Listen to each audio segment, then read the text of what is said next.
হজরত মুহাম্মদ সাল্লাল্লাহু আলাইহি সাল্লামের কবরকে শ্রদ্ধা জানিয়ে বলা হয় রওজা শরীফ।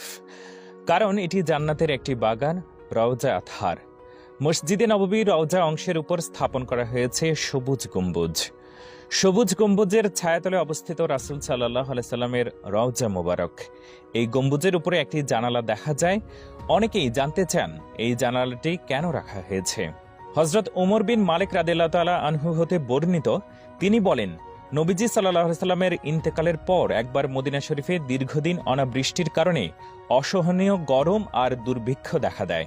তাই মদিনাবাসী একদিন আয়েশা রাদিয়াল্লাহু তাআলা আনহার কাছে গিয়ে নিজেদের সমস্যার কথা উল্লেখ করে বৃষ্টির জন্য দোয়া কামনা করেন।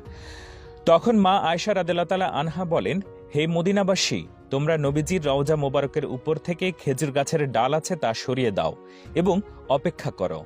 মদিনার লোকেরা তখন আয়েশা রাদিয়াল্লাহু তাআলা আনহার পরামর্শ মোতাবেক